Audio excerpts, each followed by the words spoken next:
نعمتوں کا شکر ادا کریں۔ عام طور پر ہر انسان کے اندر اچھائیاں بھی ہیں، برائیاں بھی ہیں۔ نبی علیہ الصلوۃ والسلام نے ارشاد فرمایا الناس معادن کمعادن الذهب والفضہ، کہ جیسے سونے اور چاندی کی کانیں ہوتی ہیں، انسان بھی کانوں کی مانند ہے، کسی میں کوئی خوبی کسی میں کوئی خوبی۔ ہر بندے میں اللہ تعالیٰ نے خوبیاں رکھی ہیں، لیکن دستور یہ ہے کہ جس شخص پر خیر غالب وہ اچھا انسان کہلائے گا، اور جس کے اوپر شر غالب وہ برا انسان کہلائے گا۔ چنانچہ انسان کے نفس کے اندر یہ خیر اور شر کا مجموعہ فطرتاً رکھ دیا گیا۔ اللہ تعالیٰ ارشاد فرماتے ہیں وَنَفْسٍ وَمَا سَوَّاهَا فَأَلْهَمَهَا فُجُورَهَا وَتَقْوَاهَا، لیکن جو آدمی اپنے اوپر خیر کو غالب کر دے قد افلح من زکاها وقد خاب من دساها، اور جو شر کو غالب کر لے وہ ناکام ہو گیا۔ تو انسان کے نفس کی تین حالتیں، ایک نفس امارہ، جب انسان کا نفس امارہ ہوتا ہے، سرکش ہوتا ہے، تو اسے خیر اور شر میں تمیز نہیں ہوتی، حسن اور قبیح کے اندر کوئی فرق نظر نہیں آتا۔ نماز پڑھ لے یا قضا کر دے کوئی فرق نہیں پڑتا، سچ بول دے یا جھوٹ بول لے احساس نہیں ہوتا، حلال کھا لے یا حرام کھا لے اس کو فکر نہیں ہوتی۔ یہ نفس امارہ کی دلیل کہ اس کو ضار اور نافع اس کے درمیان فرق کا پتہ نہیں چلتا، اندھیرے اور اجالے کے درمیان باطنی اعتبار سے پتہ نہیں چلتا۔ میں نے زبان سے جھوٹ بولا، میرے دل پر کتنی ظلمت آئی، اسے اس کا احساس ہی نہیں ہوتا۔ ایسا نفس معدن شہوات ہوتا ہے، بس اس کی ایک تمنا ہوتی ہے کہ میری چاہتیں پوری ہو جائیں، جائز طریقے سے ہو یا ناجائز طریقے سے۔ وہ گناہ کرتا ہے اور مزے لیتا ہے، وہ دوسرے کا دل دکھاتا ہے اور محفل میں بیٹھ کر اچھے انداز سے اس کا تذکرہ کرتا ہے، دیکھا میں نے اس کے ساتھ کیا سلوک کیا۔ تو یہ نفس امارہ کہ گناہ بھی کرتا ہے اور اس پر شرمندہ ہونے کی بجائے الٹا لذتیں لیتا ہے۔ اگر انسان کے نفس کی اصلاح ہو اور وہ کچھ بہتر ہو جائے تو اس کو نفس لوامہ کہتے ہیں۔ نفس لوامہ کیا ہے؟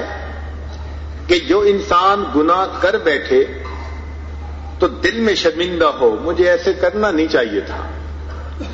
جس شخص کے دل میں غلطی کرنے کے بعد احساس ندامت ہو، اعتراف جرم ہو، یہ نفس لوامہ کی دلیل ہے کہ دل میں ملامت ہو رہی ہے، ندامت ہے، مجھے ایسے نہیں کرنا چاہیے تھا، میں برا کر بیٹھا۔ لیکن چونکہ نفس کی قوت زیادہ ہوتی ہے، موقع آنے پہ غصہ کر لیتا ہے، زبان سے باتیں نکال دیتا ہے، بعد میں پچھتاتا بھی ہے۔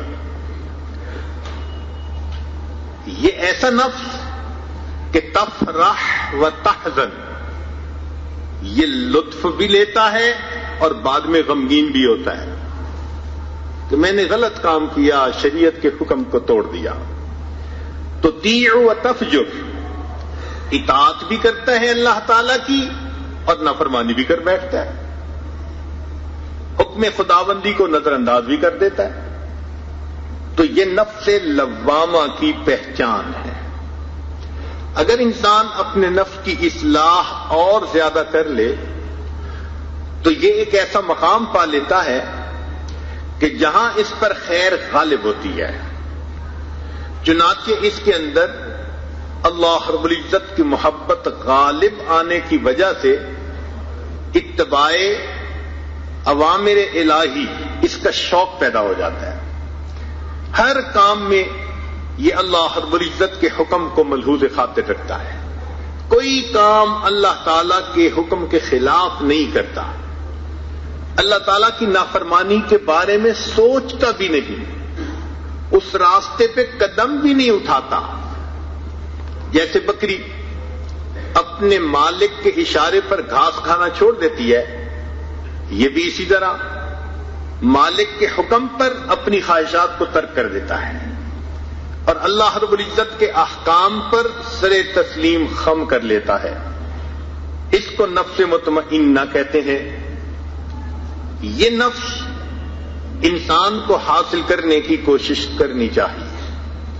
قیامت کے دن اسی کو اللہ رب العزت کامیابیوں سے نوازیں گے اور اس کے سر پر عزتوں کے تاج رکھیں گے، فرمائیں گے یا ایتھا النفس المطمئنہ ارجعی الی ربک راضیۃ مرضیہ، لوٹ اپنے رب کی طرف، اے اطمینان پکڑنے والی جان، اے نفس مطمئنہ، لوٹ اپنے رب کی طرف، تو اس سے راضی، وہ تجھ سے راضی، فادخلی فی عبادی وادخلی جنتی، میرے بندوں میں داخل ہو جا اور میری جنتوں میں داخل ہو جا۔ تو یہ کوشش ہو کہ اللہ رب العزت ہمیں ایسا نفس عطا فرما دے۔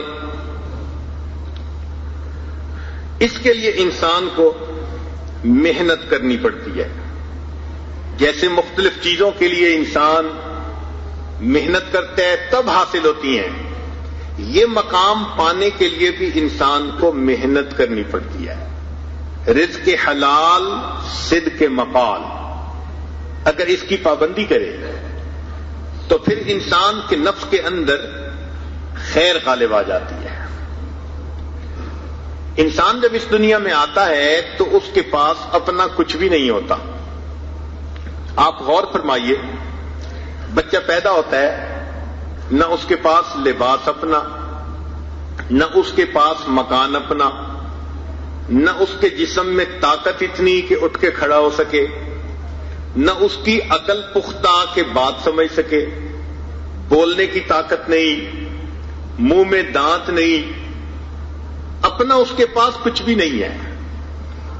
مگر اللہ رب العزت اس حالت میں بھی اس کی ضرورتوں کو پورا کرتے ہیں۔ چنانچہ اللہ تعالیٰ اس بچے کو ایک نعمت دیتے ہیں جس کو کہتے ہیں رونا۔ یہ رونا ایک ایسی نعمت ہے، بچے کو بھوک لگی رو پڑا، ماں باپ نے کھانے دودھ کا انتظام کر دیا، بچہ بیمار ہوا رو پڑا، ماں باپ نے اس کے لیے دوائی کا انتظام کر دیا، بچے کو نیند آئی وہ رو پڑا، ماں باپ نے بستر کا انتظام کر دیا۔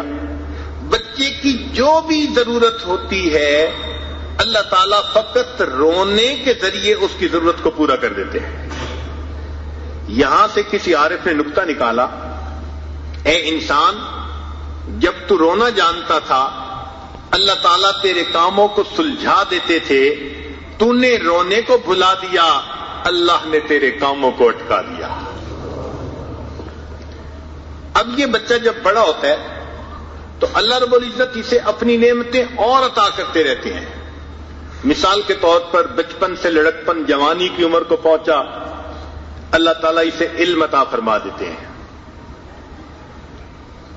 جیسے اللہ تعالیٰ نے یوسف علیہ السلام کو علم دیا، وَلَمَّا بَلَغَ أَشُدَّهُ آتَيْنَاهُ حُكْمًا وَعِلْمًا، تو اللہ تعالیٰ اس بندے کو